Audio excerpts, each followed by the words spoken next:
episode 31 with Jerry Flowers. Jerry's the bass player and band leader for Keith Urban. And Keith is one of my favorite entertainers. I love going to see his concerts all the time. And Jerry is an integral part of that show, and he's got a great stage presence. He's a great bass player and just a really great guy. Really enjoyed our conversation. I know you're going to really like it. Make sure you check out In Session with Darren Walters on iTunes. Make sure you leave a comment, say hello, give me a shout. I'm available on Facebook, Instagram, and my webpage, which is DarrenWaltersPodcast.com. Some other great listens there as well. So here it is, Jerry Flowers.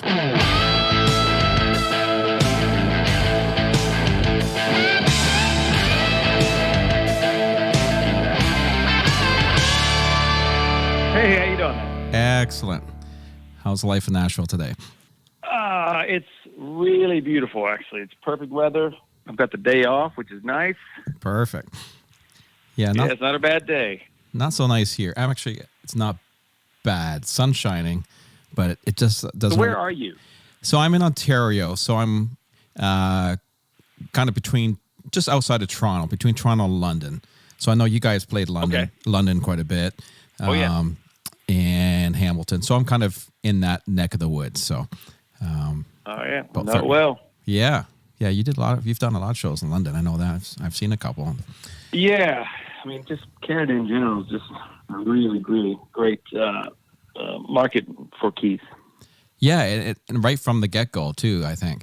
And yeah, I think his first number one maybe was there. Everything, like all his songs that have gone number one, they go number one in Canada first. Yeah, which is great. It's always neat to have that type of acceptance in another country, even though we're pretty well like the U.S. in most ways. But it's certainly a different. To be honest, it's my favorite place to play. Oh, that's great. That's nice to hear. The best audiences to me. And it's funny because most people talk about Canadian audiences being pretty reserved, and I think they used to be, but they certainly aren't worth, but some really acts, they aren't, they just let it go. Yeah, I've had that conversation. I can't remember who I was talking to about that. It was this past tour, and someone was saying that when they played there that the audience is really calm for them. Yeah, and it can be. My God, that is the complete opposite experience that we've had over the years. I went to see, this is a few years ago, I went to see Tim McGraw at a big casino up here. So it's like a 6,000 seat room, so it's pretty big. Right. And it was so funny because they did the big music, introduction, ladies and gentlemen, Tim McGraw, and it's that casino crowd, and it was just a light clap. And by the time he just hit side stage, it pretty well had lingered and gone. And that's amazing. The whole night was like that, and you could tell it really threw them because their timing in between songs where they're used to, a lot of audience applause and lots of screaming and yelling, and it gives them time to set up for the next song. None of that happened. So there was all this really awkward dead air that happened all the show, and it was awkward and funny all at the same time. when that happens, it throws off your rhythm completely. Yeah, and that has never happened to us in Canada. I know that. I mean, it's always the wildest. I mean, I would have to say, in my career, there's 2 or 3 shows that stand out, but there was one in a town called Penticton. You ever heard of that town? Yeah, Penticton. Yeah. Penticton, yeah. We played there. It's been a while now, but that was probably the craziest crowd I've ever seen in my entire career. Wow, that's great. We've done amazing shows all over the world, so many great shows, and that particular crowd, I don't know what was going on that night in that town, but they were insane in the best way. It was just the craziest energy. But, really Canada in general is just like that every show we do.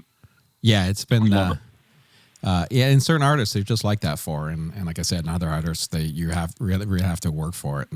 And wow. Yeah, but I've been to a few of those, and I've been a part of a few of those where it's been a little awkward, and it's just like, oh, okay, well, that's just, Oh, absolutely. yeah. Especially a casino crowd for sometimes can be awkward because half the people there aren't really there because of the artist, because they got free tickets or whatever, and they got free tickets. Yeah. Yeah. We've done plenty of those over the years, and we do a lot of corporate shows too. Yeah. And for a lot of people, that can really, really be tough. Like we will play people's birthday parties. We've done that before. Like we did one last year in a small little bar, and it's just crazy what people are willing to bring in someone like that for a private party. But sometimes we're kind of thrown into a situation where everyone's out there in a tuxedo, and they're a much, much older crowd. And you would, like, the first 2 or 3 songs, it's really awkward. It's dead silence. Yeah. But I don't know what it is that he has in him, that Keith has in him, that he can win over every crowd we play for. By the 4th, 5th song of those kind of shows, they're usually just completely smashed up against the stage and going crazy. I don't know. He was born with this gift. Yeah. To read audiences better than anyone I've seen. Really, like, to me, there's people like Prince and Bruce Springsteen, people like that live, that just have this ability to completely just control an audience almost, and Keith is one of those guys that I don't know how he does it, man, but he always wins them over. Yeah, it just pours out of him. I think it's infectious. You just cannot help, even if you aren't a fan of the music, or if you like something completely different. I think it would be hard to walk away from a Keith Urban concert without saying, wow, that was one of the best things I've ever saw. I've said that to people many times over the years that it might be coming to our show that I know, like maybe your relatives or something like that. They say, well, we don't really like country music. I'm like, it doesn't matter. You're going to walk away a fan. Yeah. Because I've been playing with him we started playing together 25 years ago, and wow. I'm still mesmerized so many times on stage. I'll look over at him during the show. It's like, damn, he's good. Yeah. He can just bring it, because it just pours from his soul. He is that. Because he just loves to play. It has nothing to do with money or like that. He just loves to play. Yeah. Yeah, you can tell, and that shows, and that really comes through. And yeah. Mm-hmm. Well, you guys had a pretty big last kind of year touring, kind of all over the place. It was pretty pretty aggressive. I was kind of following the schedule on and off, and you guys were kind of everywhere, and it seemed like it's nice to be home and have some time at home for a while. Yeah, it was a wild year for me, because my year started basically being told that I had to have this emergency open heart surgery that I had no idea that was coming. Wow. And so that happened to me in February. So I had 4 days notice, I think, by the time, when the doctor told me that, and by the time I actually had to go in. So for the first 12 weeks of the year, I was out of commission completely, recovering from that, which was, it's a brutal surgery. And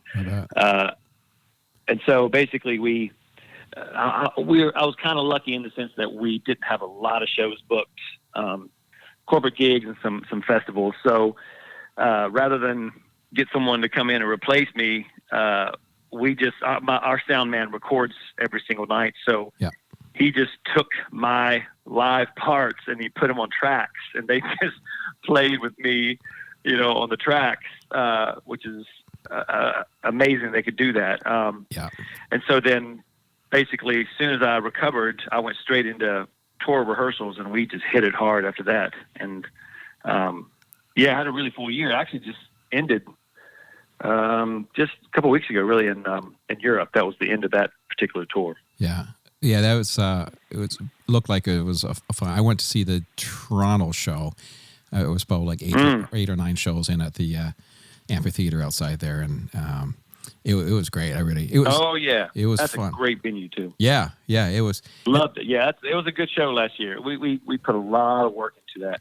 Yeah, it was kind of a so much rehearsal. It was you could tell it was a different type of Keith Urban show. I felt I really liked it, but there was lots of, I guess with the new album with something being a lot more loop based and all that stuff. Oh yes, yeah.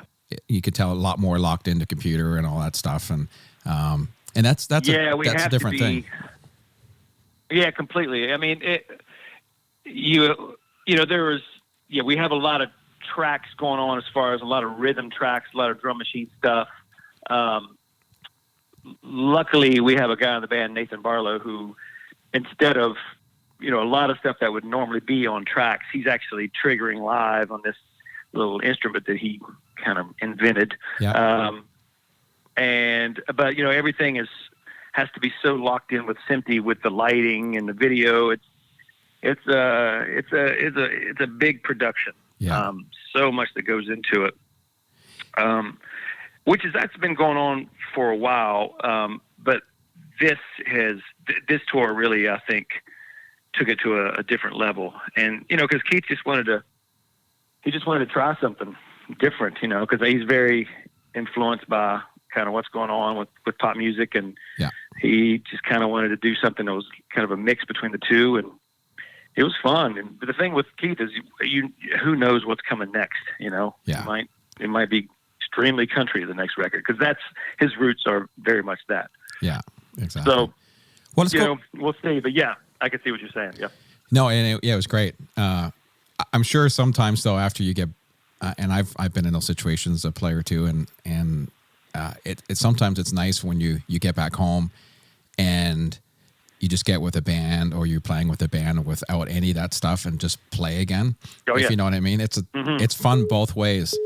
But and we'll do that too. Like we play trio gigs, just me, him, and our drummer Seth. Yeah. We'll do some of these corporate shows. We just go there, the three of us, 0 tracks, nothing. Yeah. And just play for 2 hours. That'd be fun.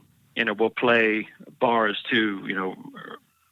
I can't remember what month it was last year, but we played this tiny little bar called the Basement in Nashville that maybe holds 200 people possibly, and we just show up and play 2 or 3 hours just with nothing. It was so much fun. Oh yeah, I bet.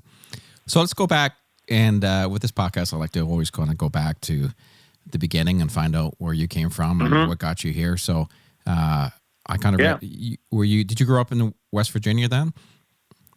Yeah, I'm from a little town called Pinch. Yeah. It's about maybe 20 minutes from Charleston, West Virginia, which is the capital city. So Pinch is pretty small. It's maybe, I don't even know what it is now, maybe 3,000 people.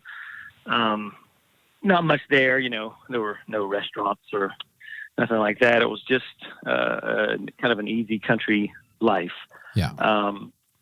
But, by the time I was 16, 17, my brother and I were playing the bars in Charleston quite a bit. And so right around 18, right after I graduated, we joined this group, this man named Manuel Bellina, who he just did pop covers. He would play these Adams Mark hotel chains all over the country. Yeah. And so 2 weeks after high school, I'm gone for the entire year. And we just play 6 nights a week, 4 sets a night in these hotel bars. And just played this, whatever the pop music was of the day. Yeah. So I did that for a couple years. And then moved to Nashville when I was 20. Yeah.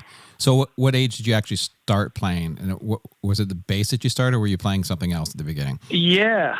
It was bass. I think I was maybe 11, maybe 12 at the time. My brother is an amazing guitar player, and even at that point, he was 2 years older than me. He was great already, and he needed accompaniment. So he actually kind of forced me to play bass. I didn't have a lot of say in it. So he I taught lot of me, bass players say that. yeah, he taught me, I remember a Def Leppard song called Photograph. He taught me the bass part. We just had an acoustic guitar, and he took the high strings off of it. Yeah. And that's how I learned. And it just came really natural to me. And I don't know why, just from then on out, I was just so enamored by bass and bass players. And, I learned a lot from him because he was so good, like I said, at a young age, freakishly good. Yeah. That he was pretty much my teacher for many years. So is he still playing now? And at that point, oh yeah. Mm-hmm. Yeah. He was with Meatloaf for the last 12 years. Oh, wow. And before that, he was with Winona Judd and Lori Morgan, and he's played with lots of people. Yeah. He's just a freakish talent. Awesome. So you remember what your first bass was, what your first instrument was? Yeah. My mom took my brother and I to, because we had a Hagstrom guitar that my oldest brother had. Yeah. So that was kind of our guitar that was kind of handed down to us. And then she took us to a pawn shop called B&B Loans. I don't know why I still remember this. And she bought me this tiny little short scale bass. And I think the whole thing was maybe $50. And it came with an amp that went to 13. Great. So it was 2 more than 11. And so it was this really cheap little kind of half-size bass. And I had that for years. And then I think maybe in 7th grade, Dad saw that we were actually serious about this. And he bought me a Fender Squier. Oh, nice. Yeah, kind of like a cheaper P-bass kind of thing. Yep. So I had that for years and years and years. Yeah, that was my main bass for a long time. Do you still have it? Nope. I turned it into a fretless bass when I went through my jazz phase in high school. And I ended up selling to somebody, I think, when I was in, maybe 20, something like that. I wish I did have it now. I'd love to have a fretless. That's the thing. But that was my first one. Then I just kind of kept going from there. I've never been a real gear guy. I've never known that much about gear. Like, it's gotten to the point now where it's kind of sad where my tech is so good at what he does that he sets up everything for me, and I don't even know. If he wasn't there, I wouldn't even know how to set these amps up anymore. It's gotten a little complicated, but so I've got really one bass that I really splurged on, which is a 64 P bass. But other than that, it's all pretty standard stuff. Yeah. It's funny when you mentioned the fretless, and I remember back in the day, I had people showing up for sessions, whatever, when I was doing a lot of studio work. And there was always, you bring in a P bass and something, and always be a fretless too. And it's just like, that just doesn't happen. Like, you don't see fretless on anywhere. You do not. It just disappeared. Yeah, well... mainly because no one could play them in tune. When I was a teenager, Pino Palladino was playing fretless on so many of those big pop hits in the 80s and all the Paul Young stuff. And that sound was so exciting to me when I would hear it. There's nobody better at it than him. And he actually played bass on a couple songs on Ripcord. Actually, I think he played maybe on 1 or 2 songs on this last record too. But one of them, he definitely pulled out the fretless and did it old school again. It just sounded so good. Yeah, it's time to bring it back again, I think. I used to love it. Yeah. So you made what made you make the move to Nashville? What was that decision like?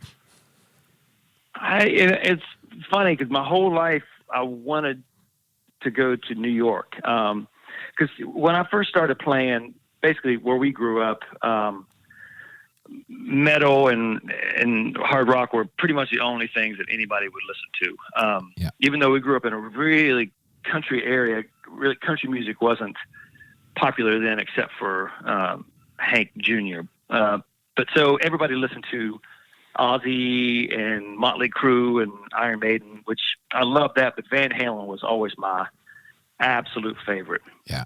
I mean, I still love them. I'm looking at a framed poster of them in my music room upstairs right now where I am. Awesome. Loved them so much. But then probably around 14 or so, my cousin gave me a Sting Dream of the Blue Turtles tape. Yep. That was his first solo record after the Police. And something about that music, I don't know what it was, it just instantly changed my whole life.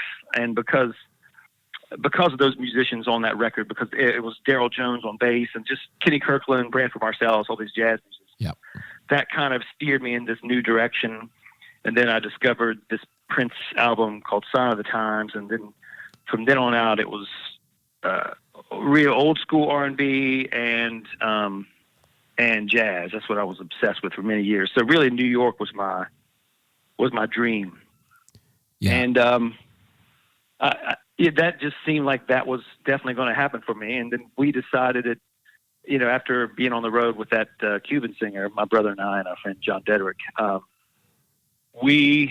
don't know what happened. We met someone who knew a singer here, and they said, "Oh, you can start a band with this girl in Nashville." And so we all moved to Nashville. Never played with this girl once we got here. Yeah. And basically 6 months after I moved here, I met Keith, and we started playing together and formed the Ranch after that. And so I just completely changed my my goals, after moving here and after meeting him. Yeah, I guess so. I mean, it's a totally different direction.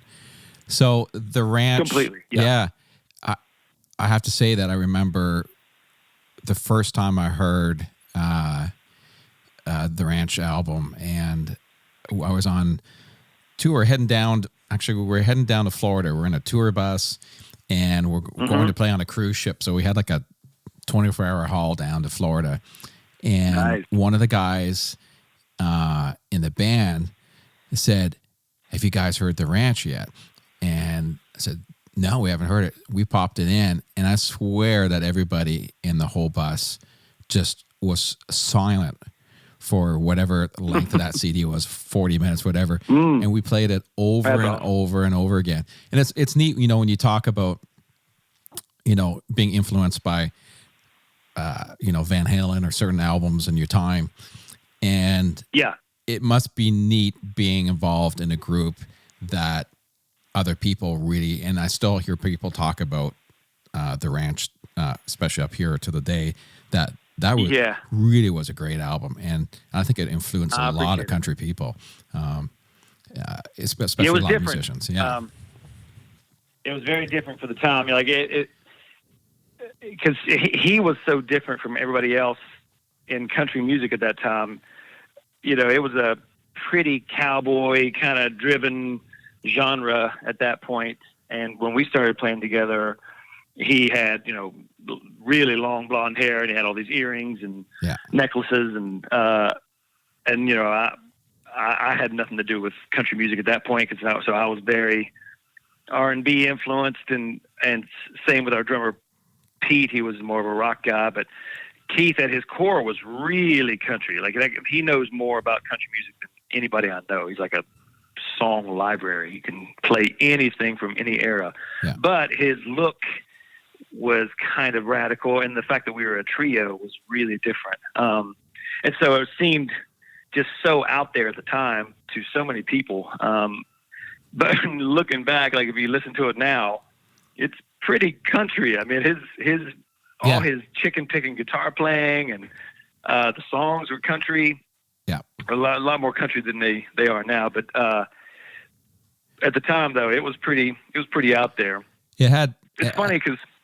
No, I was going to say it had a groove to a lot of the songs that nobody else had, and that's probably from the influence of outside of being country. But you got this country player with this neat, funky rhythms around it, and that's what really drew me to the album. It's just there was so much groove and so much kind of funk to a country album, and it was great. Yeah, that's what we used to call it, funk tree. Yeah, because that was my thing completely.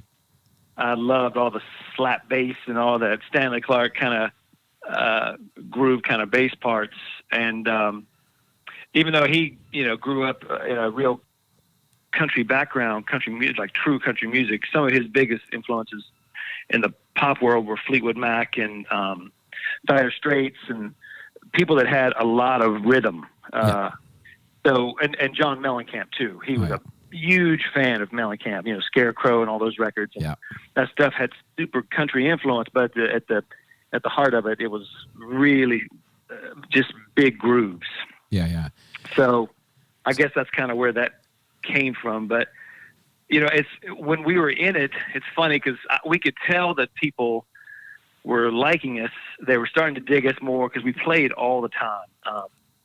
We played in this little bar in Nashville called Jack's Guitar Bar, which was, not the kind of bar you would just go and hang out in. It was a pretty rough little place, but it kind of became our signature gig. And so just, over time, it just became this really popular thing. And big artists would be coming in there and sitting on the floor. I remember a gig when Brooks and Dunn were sitting on the floor right in front of us and looking up at us, watching us. And, but at the time, it didn't feel like we were doing that well because we were in a van touring constantly, playing, all over the place. And it was a rough go for us for a long time. We weren't really getting a lot of great response from audiences. I mean, he'd win them over, in time we would get them, but there was a lot of towns where, especially like in Texas, places like that didn't really connect. And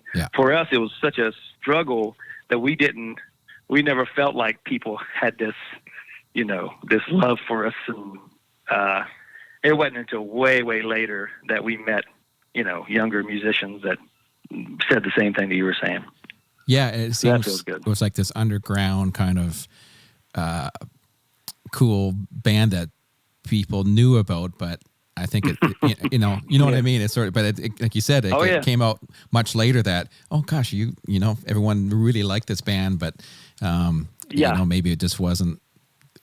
Maybe it was just too early for it or something. But so what happened? That's what I think. Yeah, it just wasn't meant for that for that era. Yeah.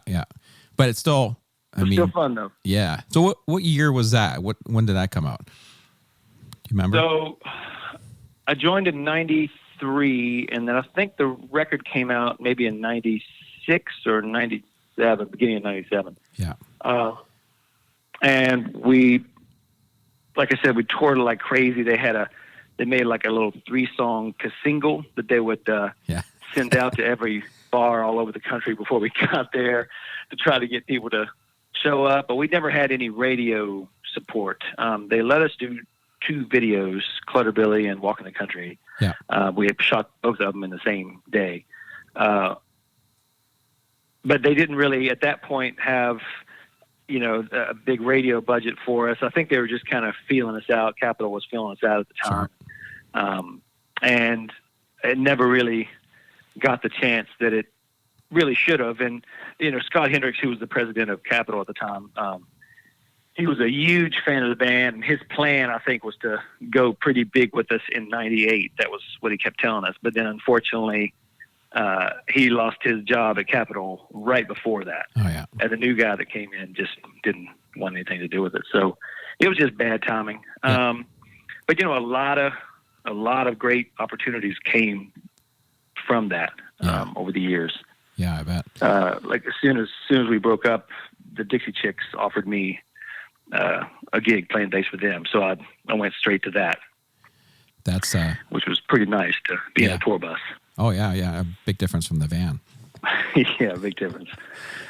So I mean it was tough, but it was still a fun time. I mean, we were so young. I was 21 when I started playing with Keith, so being in a van, that kind of stuff, it sounds rough now, but at the time, that's great. The way we had to do it. I never thought too much about it.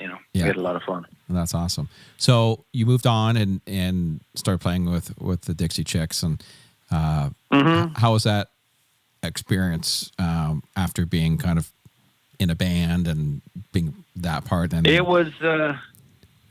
I mean, to be honest, it was really exciting because, we actually met them at a thing called Country Radio, CRS West, Country Radio Seminar West. So we were in upstate California at that. This is when the ranch had Walking the Country out, and the Chicks were about to come out with their first single. They hadn't released anything yet, but we met them there, and they came up to us, and they were these big fans of us because CMT was already playing our video. Yeah. So we just became friends with them, and they took a meteoric rise quickly, and so by the time they called me and asked me to tour with them, they were already doing really well. At that point, I think they were opening for Tim McGraw. Oh, yeah. And then they did the Little Affair tour. I think this was 99, maybe. Yeah. And just to be on a tour bus was just incredible. Yeah. And to have Tex, it was just insane. So I was just soaking it all up. And it was fun. Those girls are incredible musicians. Yeah. Yeah. So, I'd gone from it wasn't like a step down like most at this point. If I were to ever play with anybody else, which I'm not really sure I would want to do.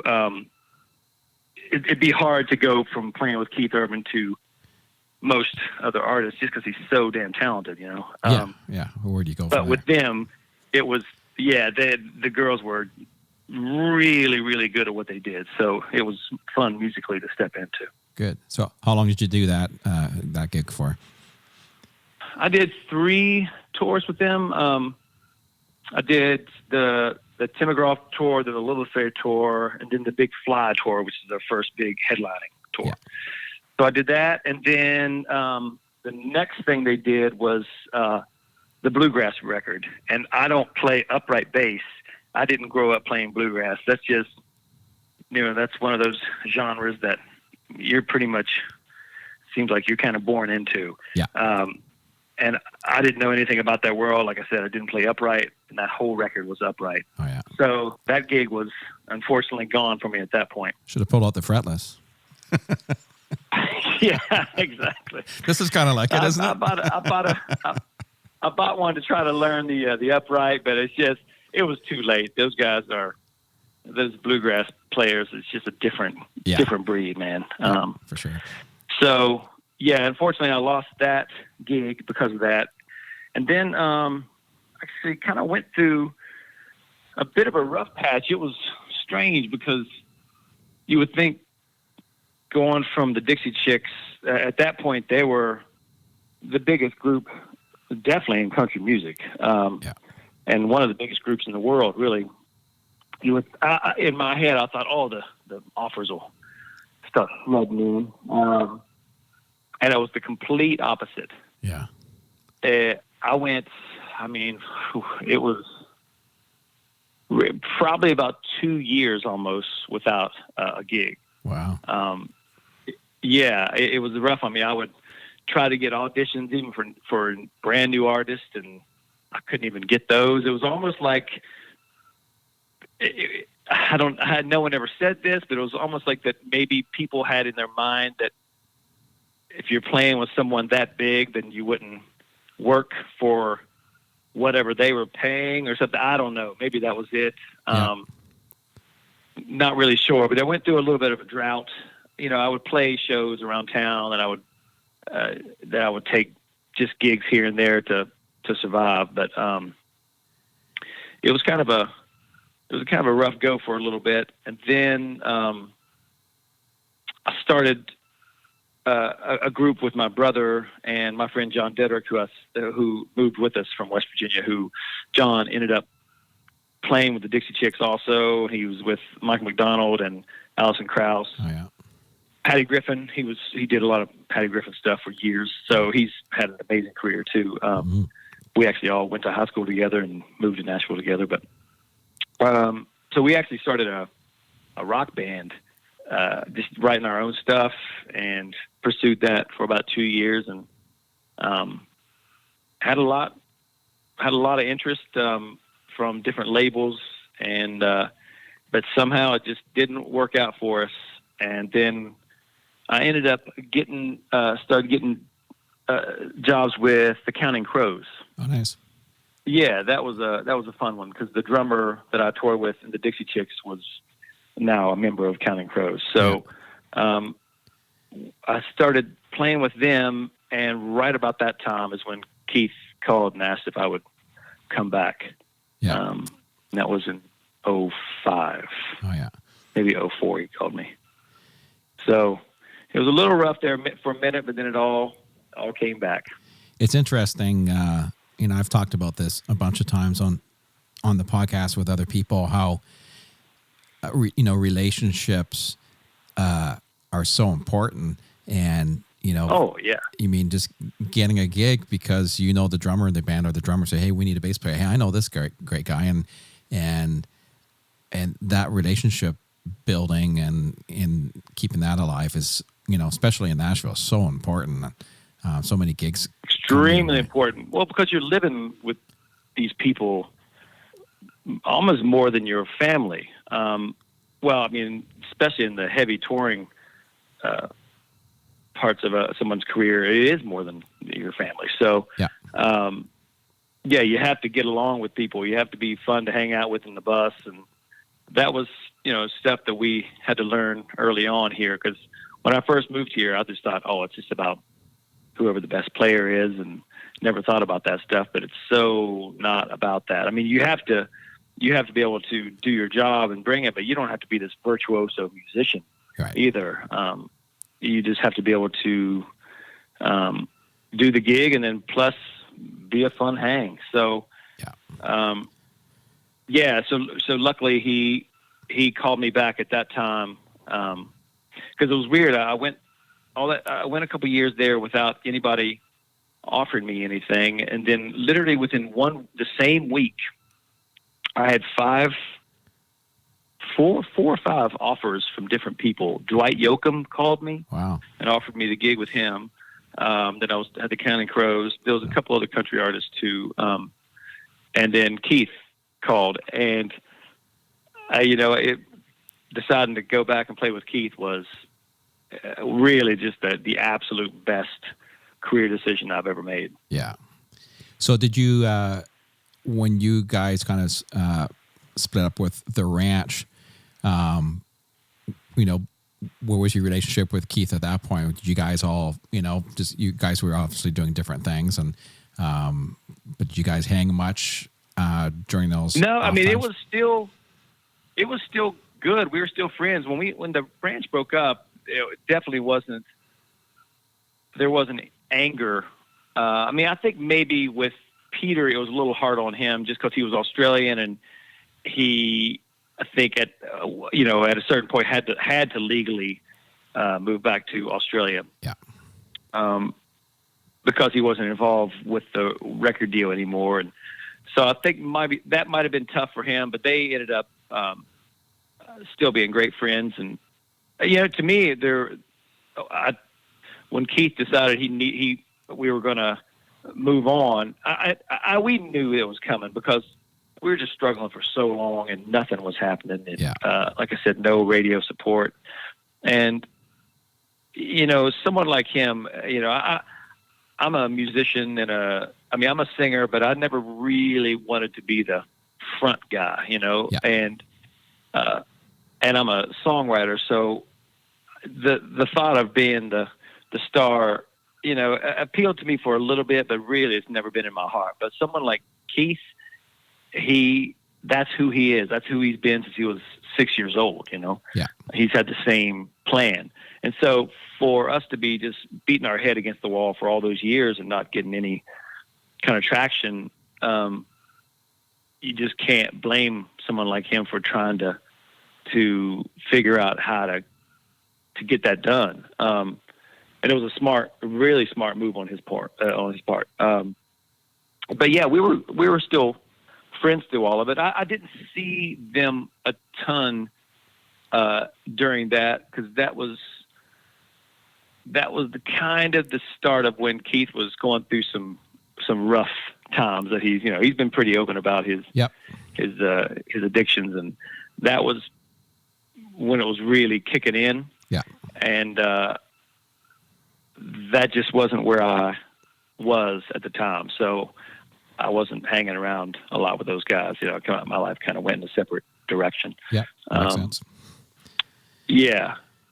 So, but as far as us being friendly, no, it was good. Good. All the way through that, you know, it was totally fine. Yeah, looking back now, I'm sure you look at that time period where you're quiet for a couple of years and trying to get gigs and you know, you see people going through that now in Nashville and that always have gone through that. Oh yeah. It's, you know, it's people always think, you think, oh, you know, you got a great gig and you're doing, you know, you're on this tour but the tours end. Yeah, you're rich and you're doing well for life and I know. Yeah.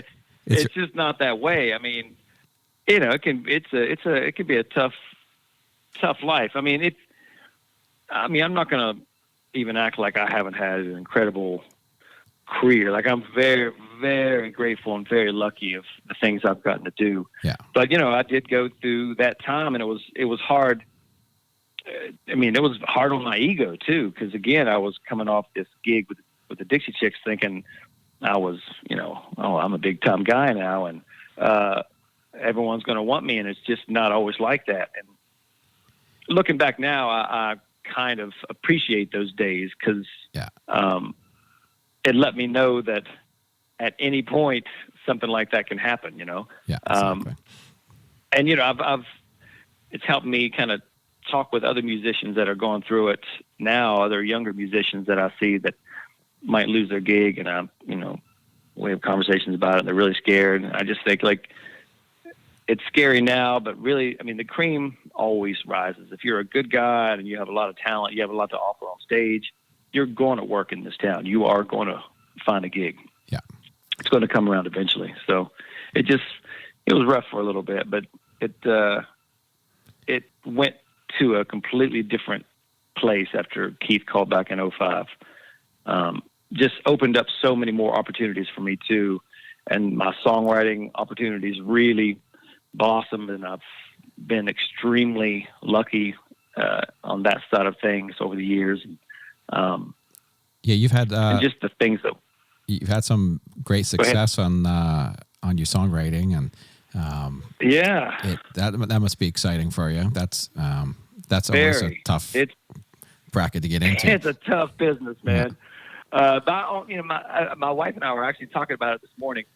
My only regret during that time is that when it was kind of a rough time, I was so focused on trying to play gigs that I wish I would have focused more on the country songwriting at that point. Yeah. But you know, it came later. That just like I said, the opportunities, the people that I've met through this gig, really gave me a shot at a publishing deal. And you know, it took a long time. I've had, for the first 12 years of my writing career, I had a lot of big cuts, you know, a lot of big artists cut my songs, but I never had that big hit single. Yeah.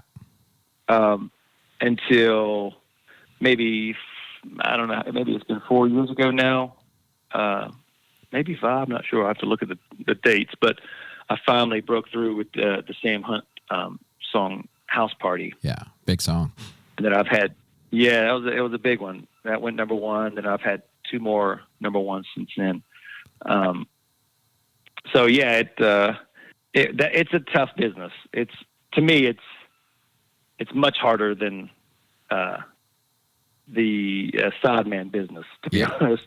So as a songwriter, after you've had some number 1 hits, now do you feel the pressure of having to deliver another one, or is it just you just keep writing, or you know, does it change once you've had a couple? It does. You know, I always thought, if I could just have 1. Yeah. And then of course, then you go, well, 2 would be nice. And then, 3 would really, I'd consider myself mated if I had 3. But yeah, I had pressure on me, somewhat, but the great thing is, I mean, again, my career is very lucky in this sense. Keith is a very generous human being. I'd say, from what I know about what other musicians make in this town, he is the most generous by far. Yeah. He's incredible. And so my life doesn't depend on that to live. Yeah. And so that takes pressure off of the songwriting thing for me. It's not like I have to do this to eat, you know. Exactly. Which just allows me to try to just, you know, write the best songs I can and just not really get too upset about it. Now, that being said, I'm not saying that it hasn't been tough, but I've tried to take a different approach, especially the last couple years.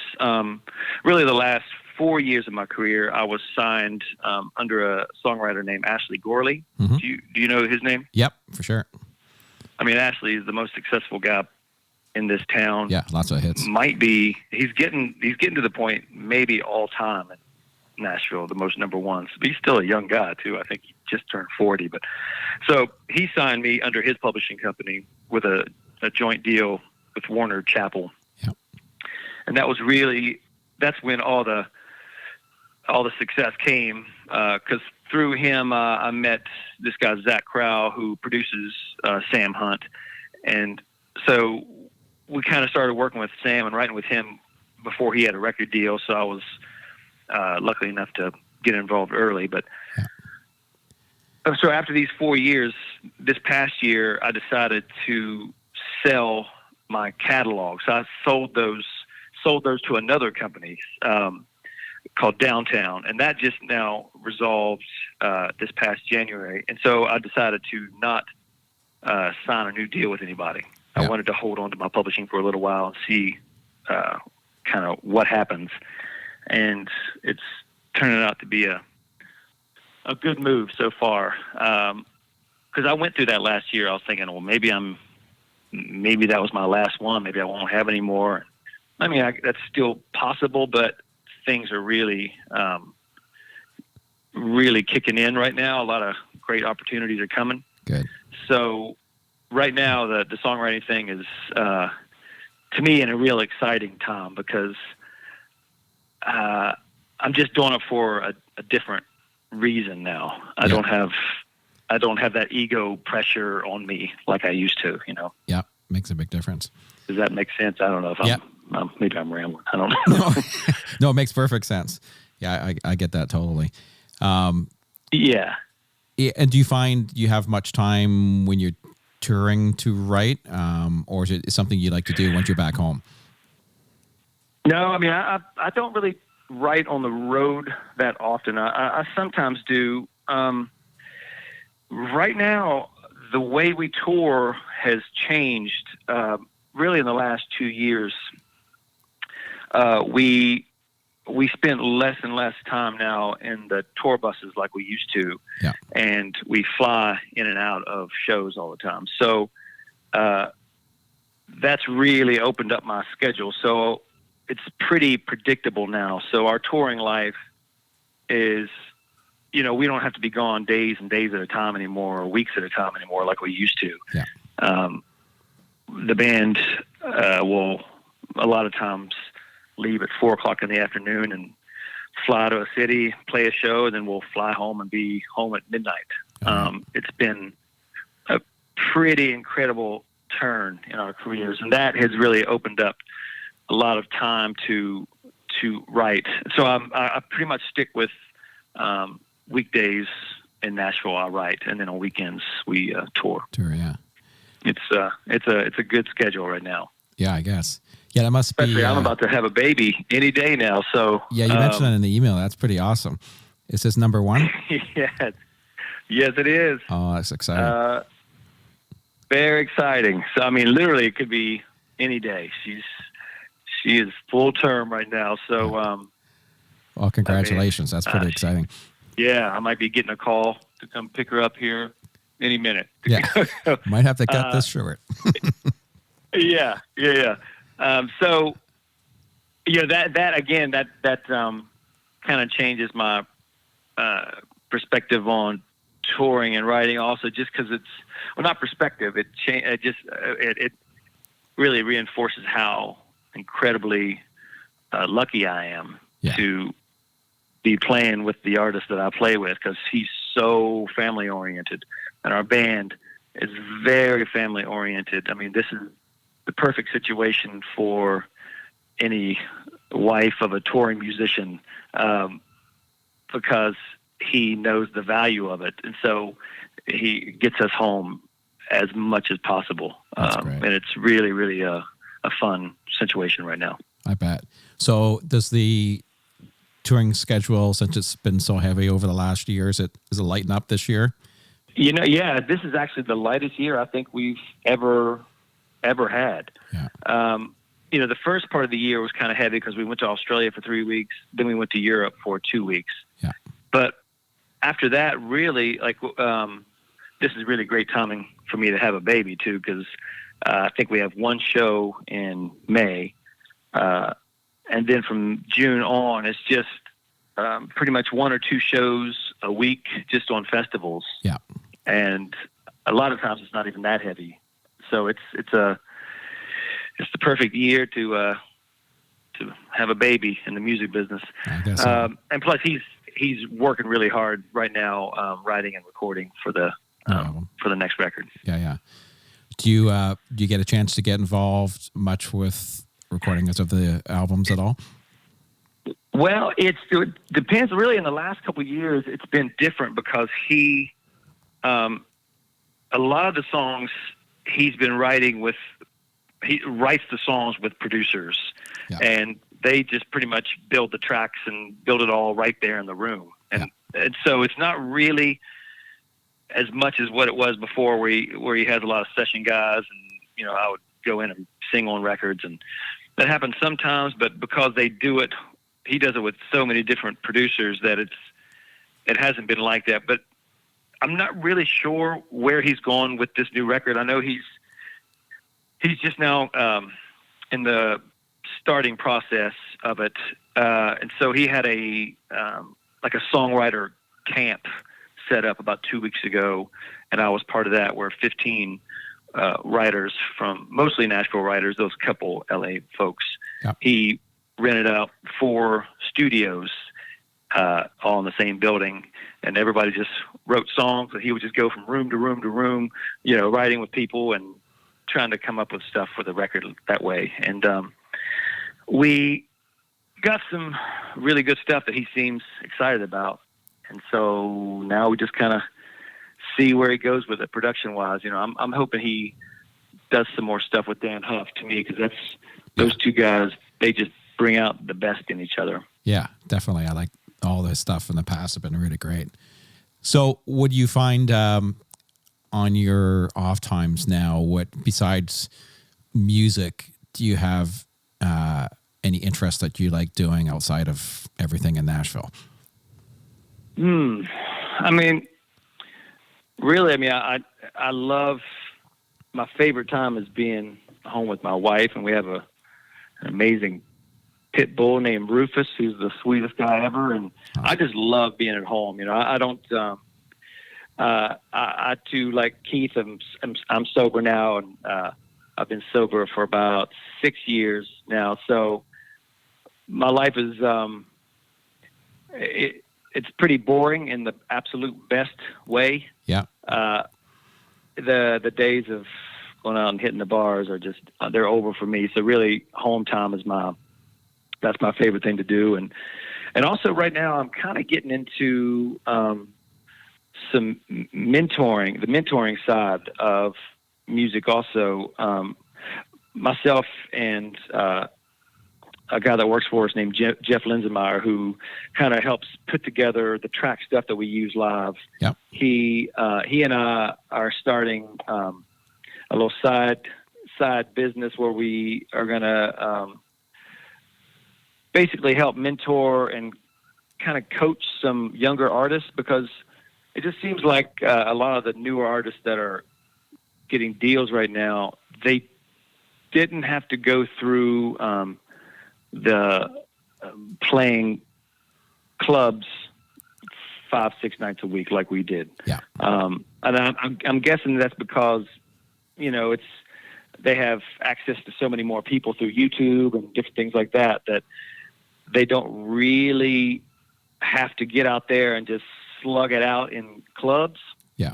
And those gigs which to me is a shame. Yeah. You learn a lot and I think lots, especially up here, there's that opportunity doesn't exist as much anymore. There's not as many clubs to play at. There's not as much live music. There's, I know up here. Yeah, it's probably more DJ type things in bars now. It's not really the live music scene. I mean, especially artists in Nashville here, songwriters and artists they'll get record deals, and I've known some of them that have never played a song before.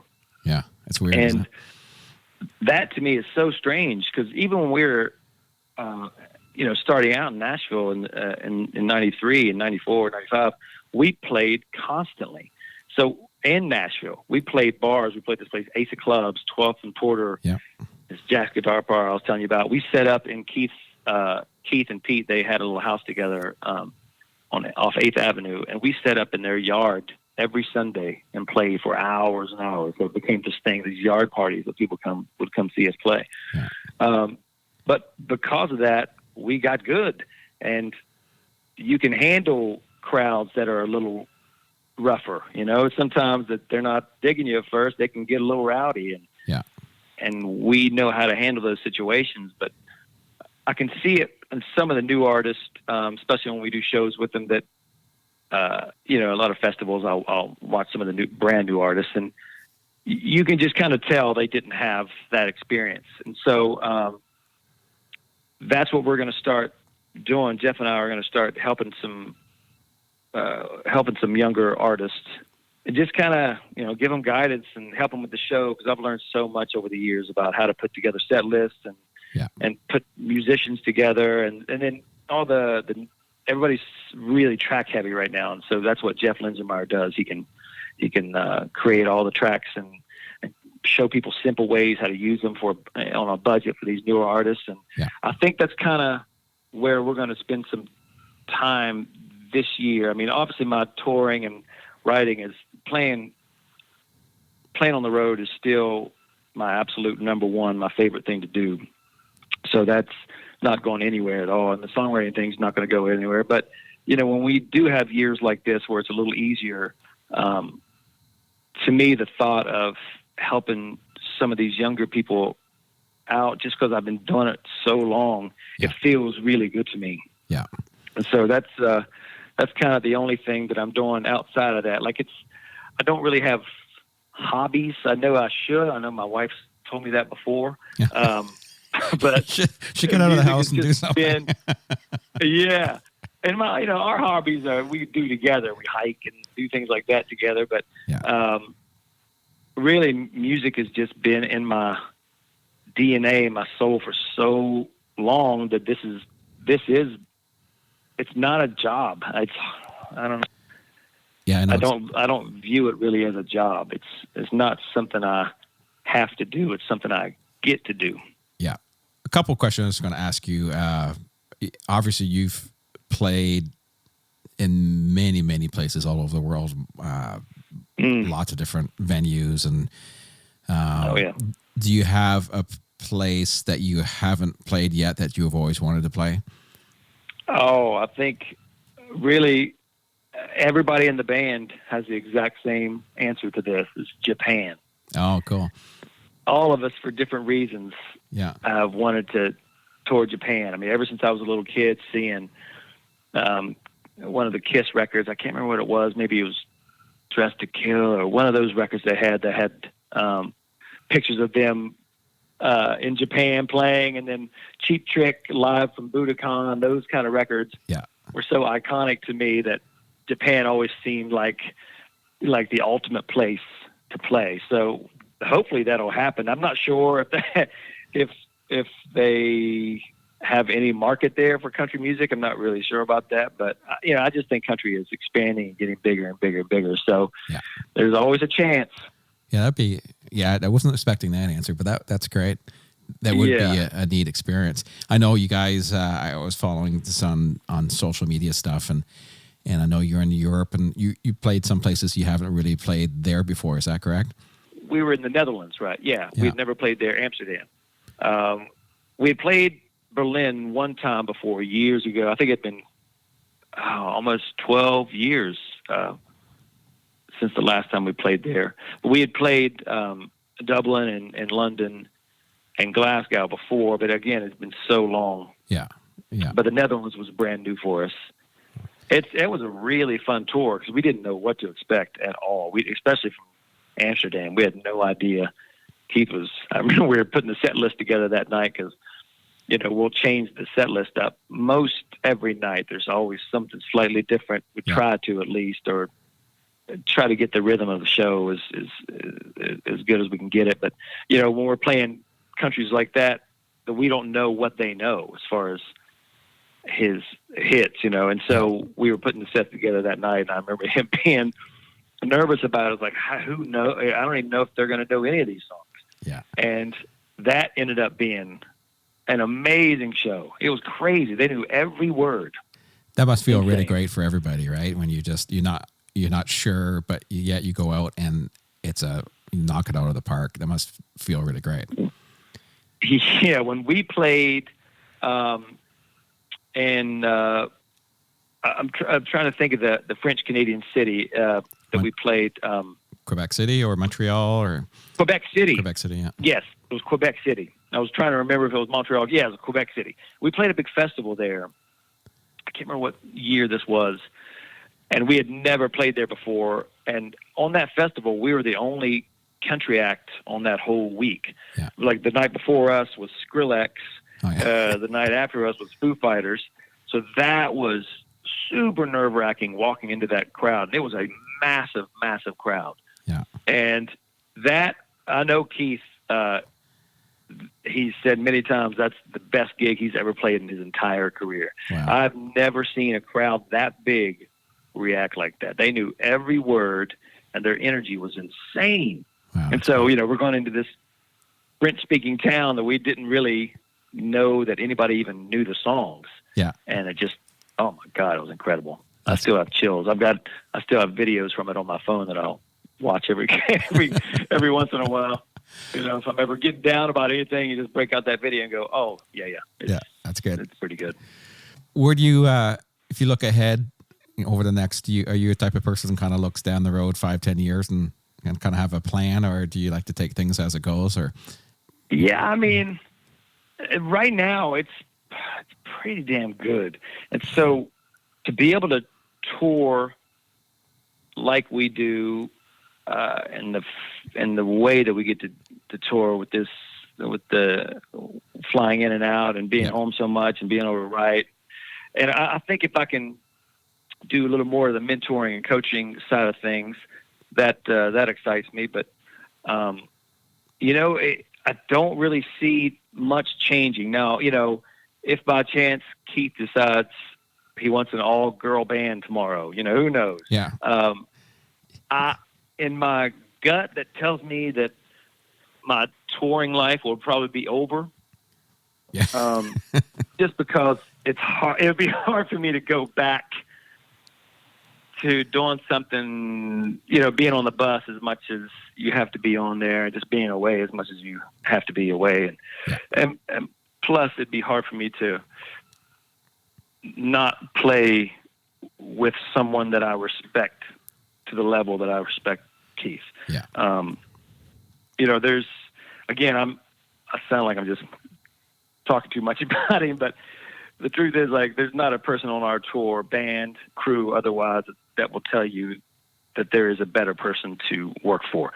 He treats everybody with such incredible respect that, again, it's not a job. He says it all the time, we play music. We don't work music. We play. Yeah. And so it's a fun life. So, I'm sure there are other great gigs out there, but I just, in my heart, don't really see myself doing that anymore if this were to end for some reason. So I think I would just do the writing and maybe move into the coaching side of things. But, who knows, man? Yeah. Well, it's fun while it's here, and it's you've been it's great to see where it's gone, and it's been a long career already, and it just seems like it's not. It just gets better and better, and it's neat to see. Yeah, it does. Keith is changing. He's keeping up with the new sounds and still being completely relevant to everything, and so that's pretty. Yeah, that's pretty exciting. Pretty incredible that the audiences are still coming in, and the age of the audiences is so varied. Yeah. That it's not like he's not into a part of his career like so many people do, where they just start playing maybe smaller venues, which are still fun, but to a different demographic. It's completely. It runs the whole spectrum, and it's amazing that it's still doing that after all these years. And I just attest that to the fact that we put so much work and love and passion into the show, and the people walk out of there feeling high from it. Yeah. And so if you keep doing that, they're going to keep showing up. Yeah. I was talking about Prince earlier to me, he was my favorite artist to see in concert. I've never seen anybody like him in my life. Yeah. And, that up until the point he died, he's still playing, and people are still freaking out. And he could have played until he was in his 80s, and he would have still been amazing. Yeah. People were still would show up to see him play just because he's so good and he loves it so much. I just feel like, I've had so many people, so many songwriters over the years that, talk about Keith, and they're saying, like, I just don't understand. Why does he work so hard?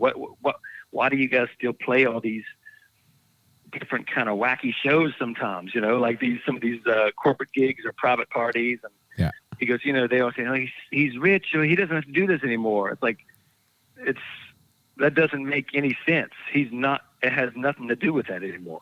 And, I would be shocked if he wasn't in his 80s and still playing gigs. Yeah. He'll be like the Don Rickles of country music at some point. Well, for those, keep going and going and going. Those people who live and breathe it like he does. I know I do a lot of shows up here for different artists, and I've been working with Charlie Pride up here for many, many years as a technical director. And he's in his 80s now. He doesn't need to tour at all. But you can tell when he hits that stage, it's life. It just breathes. But yeah, it's like breathing for a lot of people. Yeah, it just you get older, and it's so much a part of you. It's almost like having an oxygen tank that just gives you more. Gives you another couple of months and until the next show comes around, or whatever it is, and it's pretty exciting. Exactly. It's neat to see that. I mean, they're just doing it because they love it. It's rare. Yeah, it's rare, but when you really have it, that's people will always come out to the shows. They might not be full on arenas after so long, but still, people are going to come see you play if you live and breathe it like that. Are you who nowadays are you excited about listening to, or is there any artist that you're liking now? It's funny. Like I'm actually kind of going back recently. I've started probably in the last year or so, really going back to a lot of records that moved me when I was young. Yeah. I listened to a lot of Peter Gabriel, that record. So yeah, like that record sounds as good now as it did then. Yeah. So it does. A lot of folks like that I'm still into. I'll go back and listen to a lot of the Prince stuff. And, I love old R&B. So I love Sam Cooke, and I love Otis Redding and Bill Withers.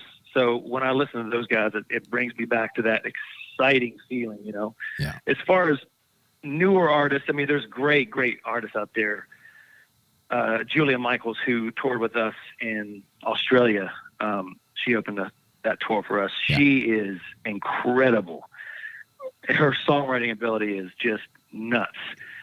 It makes us angry sometimes because we sit around and listen to her lyrics. So I can just the way she can craft a song. It's like, damn, like it just almost gets you frustrated because it's so hard to do. Yeah.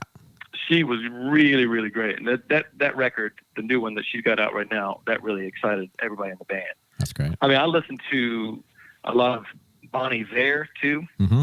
Yeah. I love his stuff. He's one of my favorites.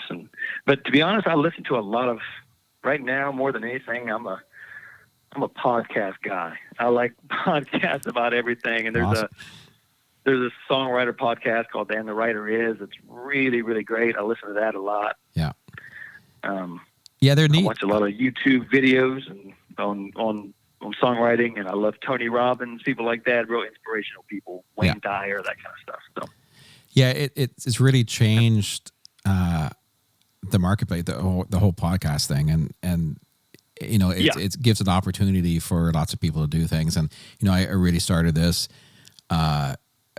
because I found there was a little bit of a hole in what I would love listening to, and there's lots of great podcasts I listen to all the time, and I probably listen to podcasts more than I listen to music or the radio or anything now. Yeah, I'm right there with you. Yeah.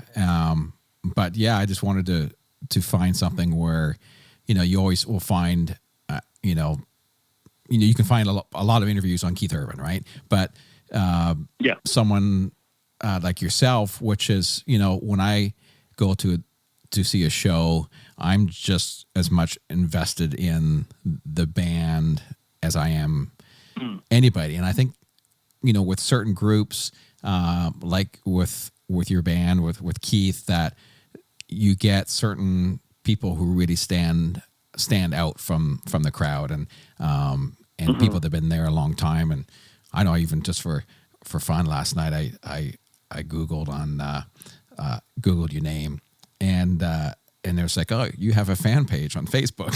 It was like there's a Jerry Flowers fan page, and it's like, well, that's pretty cool. Funny. I've never been on Facebook before, so I hear about that from my mom. I've avoided social media for years, just up until this past year. I started on Instagram. Yeah. So that's a brand new thing for me. But the Facebook fan page is pretty wild. And you know, I'll get calls from my mom saying, so they're asking these questions, and I think they think you're on there, but you're not answering, and they're getting upset. It's like, I have no way of seeing this. But yeah, it's pretty funny. Like that again. Because our thing is a little different from the average country band, where so many times the singer is just all up front and the band's, you know, all dressed in black and in the back where you can't see him. Exactly. His thing is so completely opposite of that. We all are featured and all have solos during this. You know, each guy sings a solo, and you know, it just features so much more that it allows fans to kind of get to know us a little more than the average touring band. You know, so it's been really fun. Yeah, and I think that's great, and I think a lot of artists miss out on that.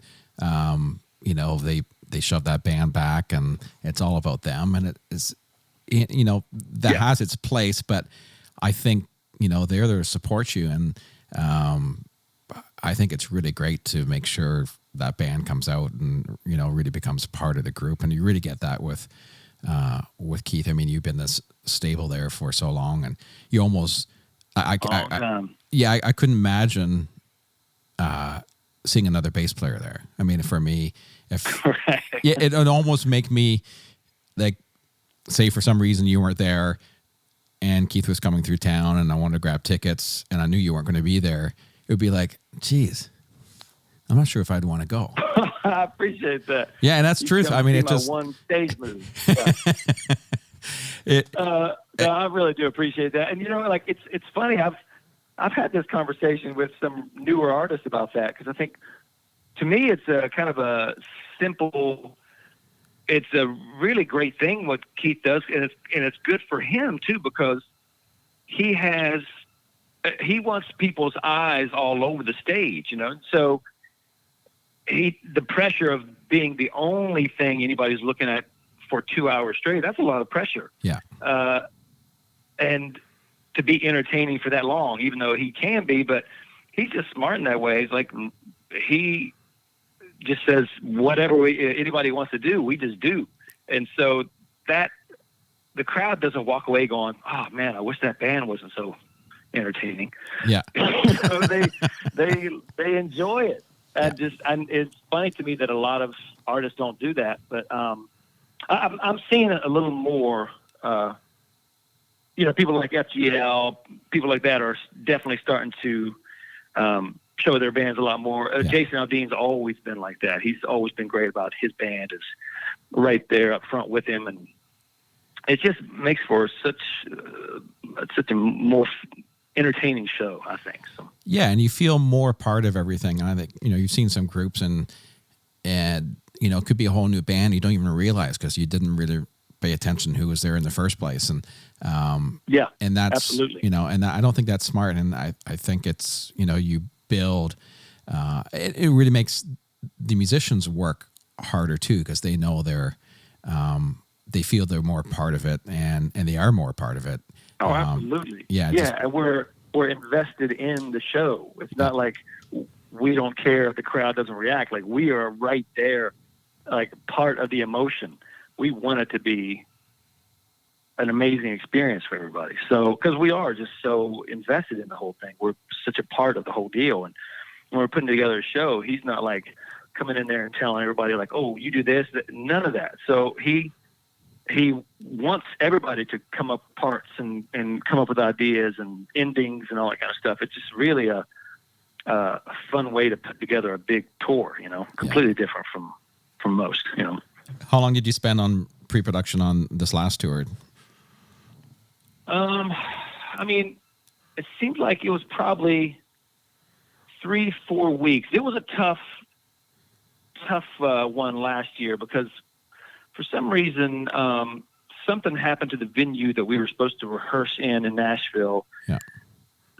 Something came in, some kind of show or something came in that we couldn't use I think it was the Municipal Auditorium.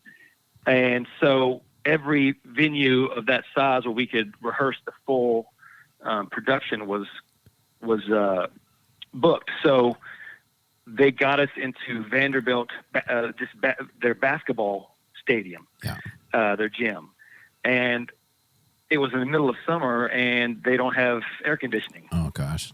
And they only have small little windows at the very top of the, building. Cause most people are only in there in fall and winter watching basketball games. So it was rough, man. Putting together a show where everyone's just drenched in sweat every day. So we spent about maybe 2 or 3 weeks in there every single day. But then once we get out on the road, that show was tweaked so much on a daily basis for weeks and even months, really. Yeah. We'll watch video of ourselves from the night before and see where, maybe we're taking too long in between songs here, and we change all that stuff up. We'll bring in the lighting guys and the video directors and really kind of scope out everything in the morning of the next show and try to make it better. So really, we rehearsed it for 2 or 3 weeks, but then we'll keep changing it for probably about a month or so. Yeah, that's good. Well, a lot of work. Yeah, I know, and it shows, and it's they're big tours, and it's different especially when you're locked in, like you said, with Simpty and all that stuff, and everything keeps rolling even if you don't. So you know what I mean? It's sort of and the guy that I mentioned, Jeff Linsenmeyer, when he came into the tour, that really that completely changed the dynamic with the tracks and the Simpty, because the way he runs everything, we can actually just go off on a song and improvise for long periods of time, and he is basically on the side of the stage. He's down below us on the side of the stage watching all that, and whenever he can feel us going back into a chorus again after it could be a long solo. Yeah. It's right there on, where before we would have to just turn everything off, and it can mess with the lighting show and everything. But those days are gone now because of him. Oh, and good. He's so important.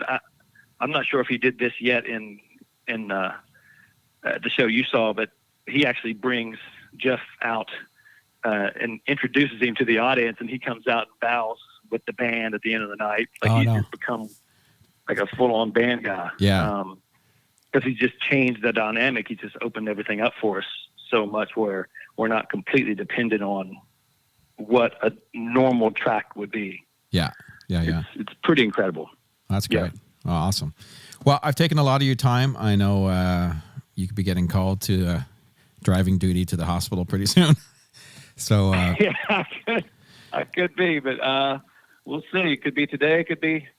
My wife's convinced it's going to be Friday. I don't know why. Maybe full moon. I guess a lot of babies are born on the full moon. So we'll see, or it could be a couple weeks. But either way, it's a very exciting time for us right now.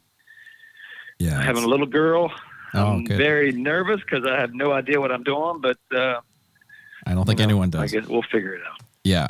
Yeah, we'll figure it out eventually.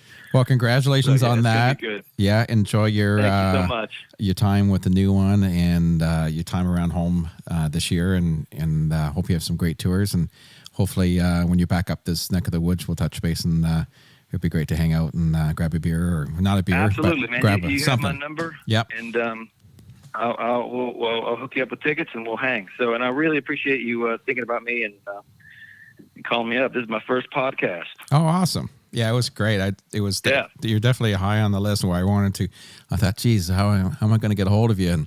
And it's great with social media and stuff. We shot you a little note, and right. Well, you got back. It shows my lack of knowledge of social media, because I didn't know that part of Instagram existed for the longest time. My wife finally said, you have these messages. Like, what are you talking about, messages? And so she's the one that showed me that that part of Instagram where I could see people who were talking to me, and I had all these people asking questions like, oh, damn, I didn't even know this existed. People probably thinking I'm a jerk for not answering, but I just didn't know. So, that's awesome. Well, once again, but anyway, I really appreciate it, man. Thank you so much. Yeah, it was a great chat, and look forward to getting. I'll have this up in the next day or two here, and I'll let you know all the details, and it's going to be great. I appreciate it, man. All Thanks, right, Darren. Thank you. We'll talk to you again. I'll speak soon. Thanks. Okay. Bye now. Bye.